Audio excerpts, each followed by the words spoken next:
ஒரு பொருளுக்குள்ள வெப்பம் எப்படி பயணிக்குதுன்னு எப்போதாவது யோசிச்சிருக்கீங்களா? இது பார்க்க ரொம்ப சிக்கலான கேள்வி மாதிரி தெரியலாம். ஆனா இது எளிமையா புரிஞ்சுக்க இன்ஜினியர்ஸ் சில சூப்பரான வழிகளை கண்டுபிடிச்சிருக்காங்க.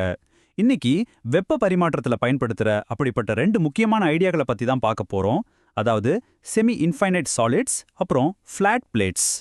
சரி, நாம இந்த முழு விஷயத்தையும் எப்படி பார்க்க போறோம்னா, முதல்ல இந்த வெப்ப பரிமாற்றம்ங்கிறதையே ஒரு பெரிய புதிர், அத பத்தி பேசுவோம். அப்புறம் எல்லையற்ற திடப்பொருட்கள் மற்றும் தட்டையான தகடுகள்னா என்னன்னு புரிஞ்சுக்குவோம். கடைசியா இந்த கான்செப்ட் எல்லாம் நிஜ வாழ்க்கையில எங்க பயன்படுதுன்னும் பார்க்க போறோம். பகுதி 1. வெப்ப பரிமாற்ற புதிர். வெப்பநிலை மாற்றம்ங்கிற அறிவியலை எப்படி எளிமையாக்குறதுன்னு பார்ப்போம். ஒரு பொருளுக்குள்ள வெப்பம் எப்படி பயணிக்கும்னு நாம எப்படி கணிக்கிறது? இது என்ஜினியரிங்ல ஒரு முக்கியமான கேள்விங்க. யோசிச்சு பாருங்களேன். ஒரு இரும்பு கம்பியை சூடு பண்றோம், இல்ல ஒரு பிரியாணியை சமைக்கிறோம். வெப்பம் அந்த மேற்பரப்புல இருந்து உள்ள எவ்வளோ வேகமா போகும்னு நமக்கு தெரிஞ்சாகணும். ஆனா அது எப்படி துல்லியமா சொல்றது? நிஜ உலகத்துல இருக்கிற பிரச்சனைகள் ரொம்பவே சிக்கலானவை. அதுக்கு தீர்வு காண இன்ஜினியர் சில புத்திசாலித்தனமான மென்டல் ஷார்ட்கட்ஸ் பயன்படுத்துவாங்க. அவங்க என்ன செய்வாங்கன்னா, நிஜ உலகத்தை ரொம்ப எளிமைப்படுத்தி ஒரு மாடல் உருவாக்குவாங்க. இந்த மாடல் தான் அந்த கஷ்டமான கணக்கீடுகளை செய்ய நமக்கு உதவுது. சரி வாங்க அடுத்த பகுதிக்கு போகலாம். இந்த மாடல்கள்ல முதல் மற்றும் ரொம்ப அடிப்படையான ஒன்றை பத்தி பார்ப்போம். பகுதி 2. ஒரு எல்லையற்ற எளிய யோசனை, அதாவது செமி இன்ஃபைனைட் சாலிடோட அறிமுகம். ஒரு செமி இன்ஃபைனைட் சாலிட், அதாவது ஒரு வரம்பற்ற திடப்பொருள்னா என்ன? அது ஒரு கருத்தியல் பொருள். அதுக்கு ஒரே ஒரு தட்டையான மேற்பரப்பு மட்டும்தான் இருக்கும். மற்ற எல்லா திசையிலையும் அது முடிவே இல்லாம, அதாவது இன்ஃபினிட்டி வரைக்கும் பரவி இருக்கும். இது ஒரு கற்பனை மாடல் தான், ஆனா ரொம்பவே பயனுள்ள ஒண்ணு. இதை இன்னும் சிம்பிளா புரிஞ்சுக்கணும்னா, நீங்க தரையில நிக்கிறீங்கன்னு வச்சுக்கோங்க. உங்களுக்கு கீழே இருக்கிற அந்த பூமிக்கு முடிவே இல்லை. அது பாட்டுக்கு ஆழமா போய்கிட்டே இருக்கு. அதுதான் ஒரு செமி இன்ஃபைனைட் சாலிடுக்கான ஒரு பெர்ஃபெக்ட் உதாரணம். அந்த மேற்பரப்பு மட்டும்தான் நமக்கு முக்கியம், அதோட ஆழம் முடிவற்றது. பகுதி 3. வெப்பம் எப்படி உள்ளே பயணிக்குது? நம்ம மாடல்ல வெப்ப கடத்தல் இயற்பியல் எப்படி வேலை செய்யுதுன்னு பார்க்கலாம். சரி, வெப்பம் எப்படி உள்ள போகும்? முதல்ல என்ன ஆகும்? வெப்பம் அந்த சர்ஃபேஸ்ல, அதாவது மேற்பரப்புல படுது.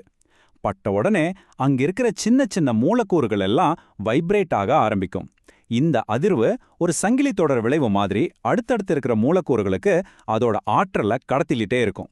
இப்படிதான் வெப்பம் ஒரு அலை மாதிரி மெதுவா உள்ளே பரவுது. இந்த மாடல்ல ஒரு இன்ட்ரெஸ்டிங்கான விஷயம் என்னன்னா, ஆரம்பத்துல வெப்ப பரிமாற்றங்கிறது ஒரு லோக்கல் விஷயம் மட்டும்தான். அதாவது வெப்பம் முதல்ல மேற்பரப்பு மட்டும்தான் பாதிக்கும்.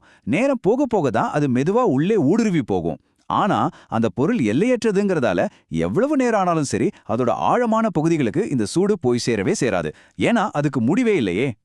ஆனா நிஜ வாழ்க்கையில எல்லாமே முடிவில்லாததா இருக்காது இல்லையா? பெரும்பாலான பொருட்களுக்கு ஒரு எல்லை இருக்கும். அங்கதான் நம்ம அடுத்த கான்செப்ட் வருது. பகுதி 4.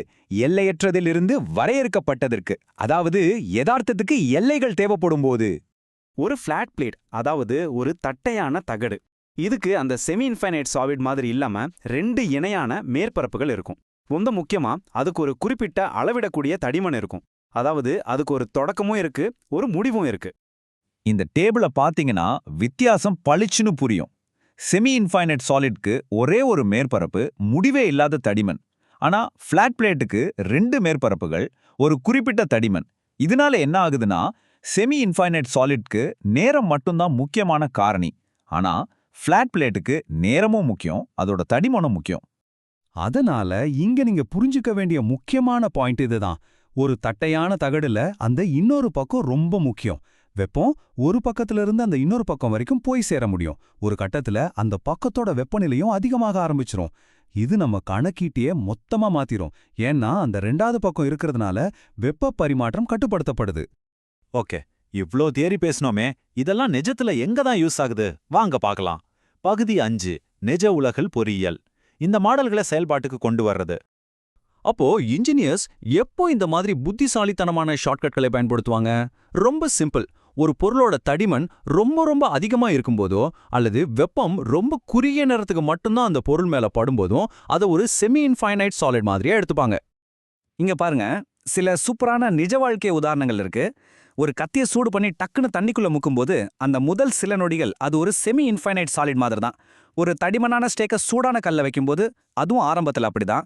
பூமியின் மேற்பரப்பில் காலநிலைக்கு ஏற்ப வெப்பநிலை மாறுவது, விண்கலம் பூமிக்குள் நுழையும் போது அதன் வெப்ப கவசம் சூடாவது, ஏன் நம்ம ஊரு ரோடு வெயில சூடாகுது இல்லையா, இது எல்லாத்துலயுமே கொஞ்ச நேரத்துக்கு அந்த பொருள் ஒரு செமி இன்ஃபைனைட் சாலிட் போல தான் நடந்துக்கிடும். இதுக்கு ஒரு ஃபேமஸான கோட் இருக்கு. பிரபல புள்ளியியலாளர் ஜார்ஜ் பாக்ஸ் சொன்னது, எல்லா மாடல்களும் தப்பானவை தான், ஆனா சிலது ரொம்ப பயனுள்ளவை. இது இந்த முழு விஷயத்தோட தத்துவத்தையும் அழகா ஒரே வரியில சொல்லுது. அதாவது நம்ம நோக்கம் 100% உண்மையா அப்படியே காப்பி அடிக்கிறது கிடையாது. அதுக்கு பதிலா ஒரு சிக்கலான பிரச்சனைக்கு நம்மளால புரிஞ்சுக்க முடியற, கணக்கு போட முடியற ஒரு தோராயமான பதில கண்டுபிடிக்கிறது தான். இந்த மாடல்கள் சிக்கலான நிஜத்தை எளிமையாக்குறதால நம்மால முக்கியமான முடிவுகளை எடுக்க முடியுது. அதுதான் இதோட உண்மையான சக்தி. சரி, கடைசியா உங்களுக்கு ஒரு கேள்வி. நம்ம பூமியோட மேலோடு இருக்கு இல்லையா, அத பத்தி யோசிப்போம். தினமும் வெயில் அடிக்குது, இரவுல குளிருது. இந்த மாதிரி சின்ன சின்ன நேர மாற்றங்களுக்கு அது ஒரு செமி இன்ஃபைனைட் சாலிட் மாதிரி தானே நடந்துக்குது.